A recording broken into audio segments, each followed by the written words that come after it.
sekolah. Jadi setelah barusan kami rekrut dan kepala sekolah baru, saya akhirnya kembali ke Habitat sebagai guru saja. Saya ngajar mata waktu di awal-awal pembentukan berdirinya sekolah itu sekolah sudah 3 tahun.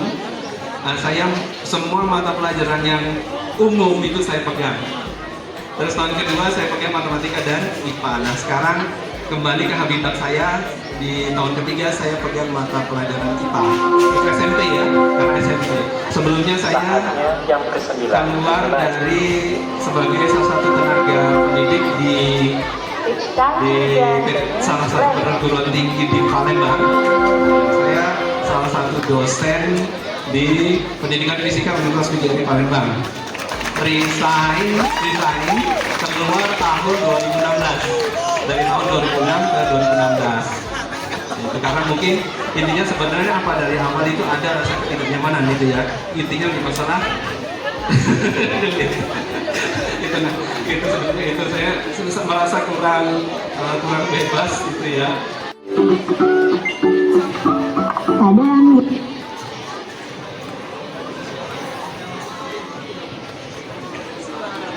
Suaranya kok mati ya? Mana suaranya? Aduh, mana suaranya? DT apa enggak tadi sudah masuk, tapi kenapa ini keluar?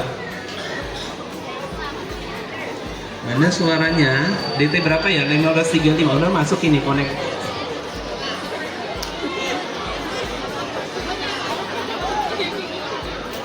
Ada yang bisa bantu? Suaranya nggak masuk?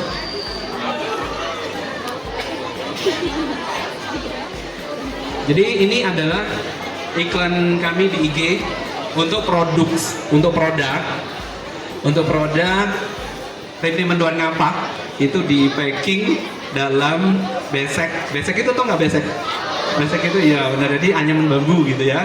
Kita packing per paket itu, kemudian untuk sekarang bisa didapatkan di supermarket Diamond.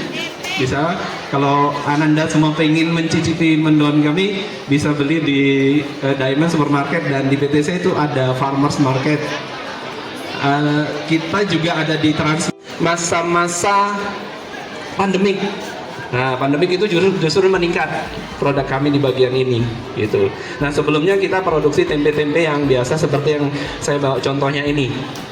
Ini nanti dibagi aja. Silakan ibu-ibu mau mencicipi boleh dibawa aja nanti. Ini contoh produk kami yang selain mendoan. Nah, yang selain itu ada mendoan. Ada yang lain juga nanti ada promosi kami di media juga ada. Oke, nah jadi ini nak maksudnya. Ya, untuk supaya kita tahu bahwa gini nak ya, saya selain sebelumnya sebagai apa tadi, sebagai guru itu ini apa namanya, terakhir ini kami membuka sekolah ini 3 tahun terakhir ini karena apa? Karena memang passion saya itu memang senang dengan anak-anak, passion saya memang senang ngajar, makanya apa, buka sekolah gitu, buka sekolah jadi bisa ketemu anak-anak, bisa ngajar lagi setelah sekitar 10 tahun saya tidak aktif ngajar dari Universitas PGRI. Nggak kebaca tapi nggak usah lah ya, nggak usah ditampilin. Ini aja saya tampilkan slideshow-nya saja untuk PPT, ya kan? Ini ya, kita mulai ya, karena waktu kita terbatas. Kok saya terlalu banyak cerita nanti kurang dapatkan nilai dari inti utama kita ketemu di sini. Oke, pelatihan pembuatan tempe.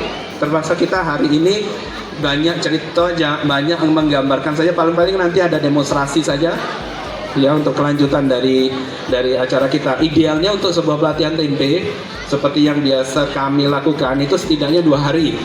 Sebenarnya 2 hari itu juga nggak penuh. Hari pertama itu lebih banyak sharing, lebih banyak teori-teori, dan ada juga masa-masa perendaman itu kan memakan waktu berhari-hari. Nah itu sudah disiapkan panitia sebelumnya. Nah hari kedua baru praktek, biasanya seperti itu.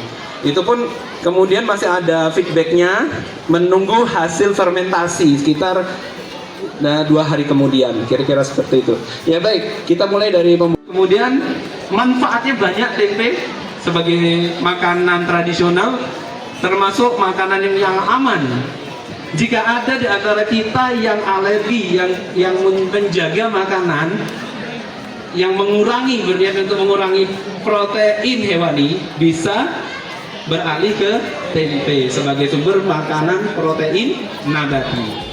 Nah itu oke, itu manfaatnya. Selain itu tempe juga bisa jadi makanan ini ya, obat yang punya apa, yang di mah ya.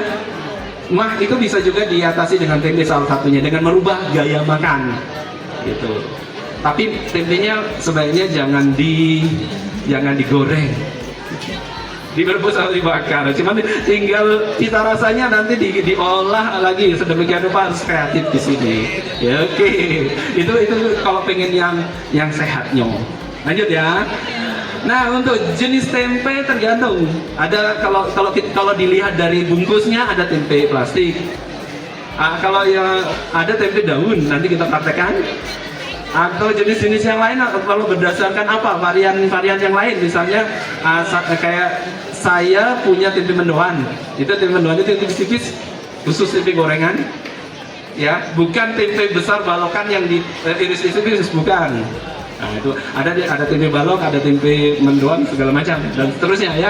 Dijadikan nah tempe bisa ya, cuman mahal ya kalau kacang tanah. Kacang apa lagi, kacang hijau juga bisa, dan lain sebagainya. Oke. Itu bahan baku utama tempe. Biasanya ditambahkan dengan yang lain-lain yang prosentasenya sangat sedikit ya, kayak air pasti ya, pakai air untuk pencucian, untuk perendaman. Ada apa, ragi ya, ragi itu bisa dari tempe itu sendiri, bisa dibuat kalau zaman dulu ya. Oh ya, saya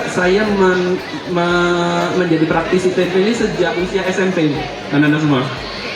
Sejak usia SMP saya sudah jadi tukang tempe, membantu orang tua. Saya anak ke-9 dari 14 bersaudara. Zaman dulu. Jadi ini produk tempe loh, gitu ya, hasil tempe. Oke. Jadi akhirnya kejeblos lagi, sekarang itu jadi praktisi tempe lagi. Jadi saya berhenti tidak ikut-ikutan tempe itu waktu tamat SMA karena merantau dari Sumatera Utara ke Sumatera Selatan gitu. Oke, terima kasih ya Nanda Okta. Bagus pertanyaannya, bagus. Ragi apa yang bagus untuk fermentasi? Ragi. Jadi ragi tempe, Fani jelaskan dulu ya. Ragi tempe itu beda dengan ragi tape ya. Nah, sama ragi tempe, ragi tape, ragi apa lagi? Ragi roti itu ada ragi juga kan? Beda. Itu yang pertama. Ragi tempe, kalau yang bagus semuanya sebenarnya yang ada dijual di pasaran itu insya Allah bagus. Saya yakin bagus. Saya tadi tunjukkan ini ya, langsung sudah ke merek ya.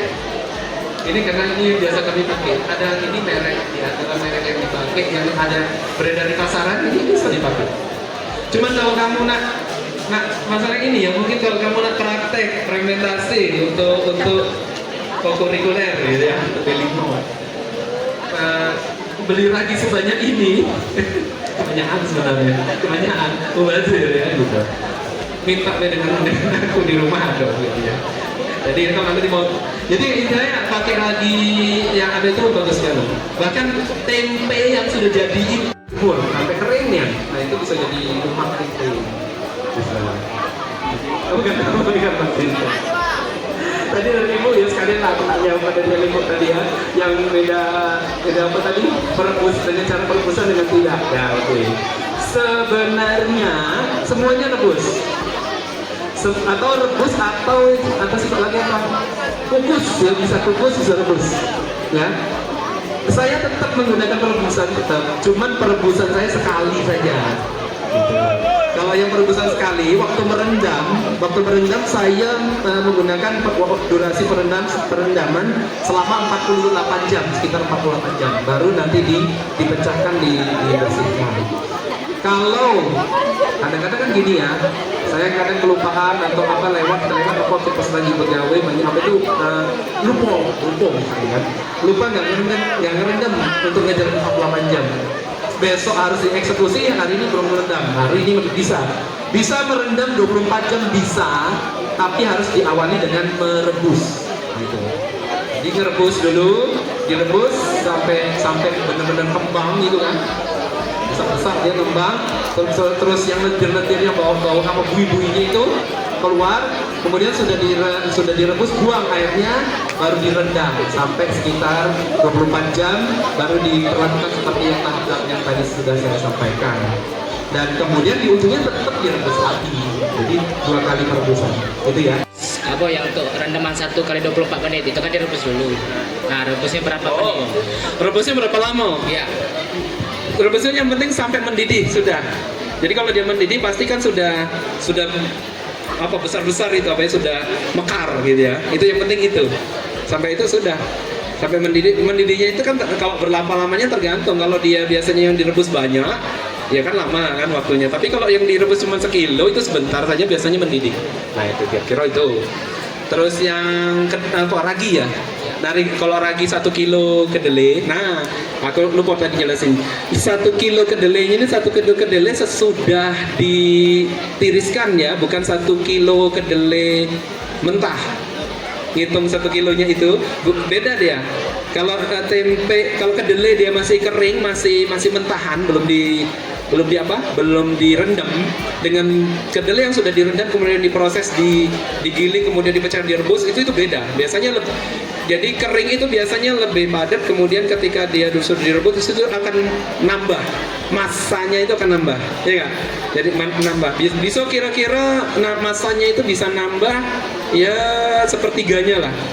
Seperti misalnya kita merendam kedelai kering itu 1 kilo, itu bisa bengkak nanti masanya menjadi 1 kilo 3 on, atau sampai bahkan ada yang bisa sampai 1,5 kilo, tergantung kedelainya juga. Jadi 1 kilo kedelai yang sudah direbus, sudah dibersihkan, siap ragi, nah itu ya, yang siap ragi maksudnya ya, itu bisa pakai 1 gram ragi ini ya, tapi ragi ini ya. Nah, mungkin ragi yang lain beda. Nah, tuh. Kalau ragi ini kira-kira 1 gram. Dipakai di mesin ya, sehingga dia terbelah-belah seperti ini. Sudah terbelah seperti ini, kemudian dibersihkan, dibuang tadi kulit harinya dikurangi dari. Kalau dibuang habis nggak mungkin juga, tapi sudah dikurangi lah. Semakin banyak kulit harinya terbuang ya, tempe itu lagi lebih padat gitu ya. Kemudian ini sudah, kemudian dicuci bersih sampai kesat ya, uraian itu ya, sampai kesat, sampai bersih, sampai hilang asamnya itu nggak terasa, nggak usah dicicipnya sih, tapi memang yang penting sudah kesat di tangan, baru direbus ini juga sampai mendidih. Mendidihnya itu berapa lama Pak? Tergantung, kalau memang banyak kedelainya ya lama, tapi kalau dia sedikit yang direbus ya pasti tidak lama. Nah ini jadi ini ada sekitar 2,5 kilo ini. Tadi saya timbang 2,5 kilo sekitar, lebih kurang 2,5 kilo. Namun tolong dibantu ditumpahkan di sini. Ini sudah bersih ya. Ini tadi pakai ini batasnya ya, ini batas. Ini tempatnya sudah bersih, tadi sudah minta dengan ibu tadi. Nah, jadi ini juga didampaskan. Tadi di rumah juga sudah saya tiriskan dan dihamparkan supaya tiriskan ya. Nah, sampai lewat dari wilayah bersih.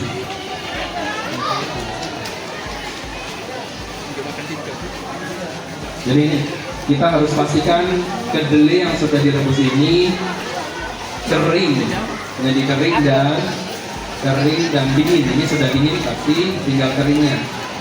Jadi kalau biar cepat kering itu biasa dihamparkan dia apa ya? Dihamparkan ya, dihamparkan ke pinggir. Nah bantu yang lain bisa disebarkan. Boleh dibantu yang lain?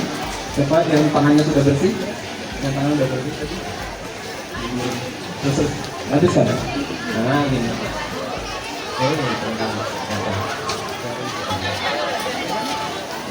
macet ya. Ini. Nah, nih. Ini apa dari tadi tinggalnya apa?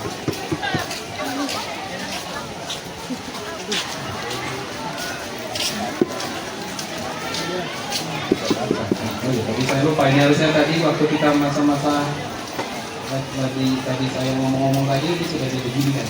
Lupa. Ya, supaya kering. Sama 2 kali 24 jam juga. Jadi nanti ini kan hari ini kita mulai ngeragi dari jarak peragian ke dia panen itu 2 hari juga. Iya, 2 kali 24. Iya. Kalau ditahan langsung di ini, langsung direndam. Masih direndam 2 besok lusa baru dieksekusi. Iya, iya. Lagi, dulunya kita sampai dengan aku jalan.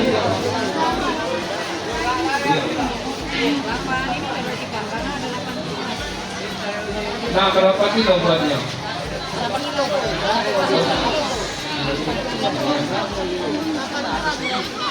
kilo lah. 10 kilo lah. Oh, itu 10 kilo kering gitu. 10 kilo kering itu beda dengan 10 kilo basah sudah di itu blok ya. Jadi bisa kalau dia 10 kilo kering setelah diproses seperti ini itu bisa bengkak jadi bisa 16 kilo gitu. Nah ini kalau sebagai ini sih cuman nggak satu. Jadi nggak sampai soalnya 100 gram.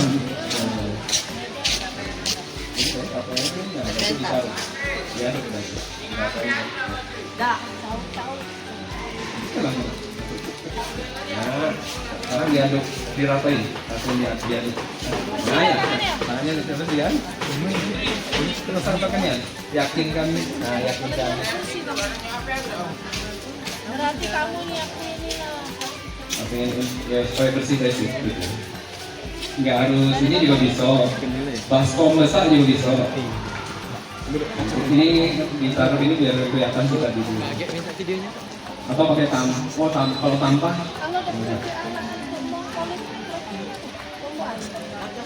Remet pakai tangan. Cuman kayaknya kemarin jempol itu kalau 8 kilo, sekilo kan nggak 3 kilo ya. Nah, lumayan lah, tapi rame-rame bisa lah. Gimana? Bisa.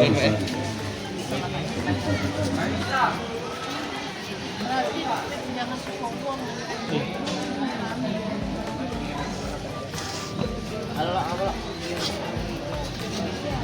Kemarin jam mana emang ibu yang sudah dilakukan? Lalu pernah? Oh, ketemu lewat biasanya gagal terus kan? Apa mungkin bisa dievaluasi apa gitu? Tapi lebih mudah biasanya. Oh, nggak jadi ke ya. Iya. Soalnya yang kita ikut intervensinya itu ketika kita beli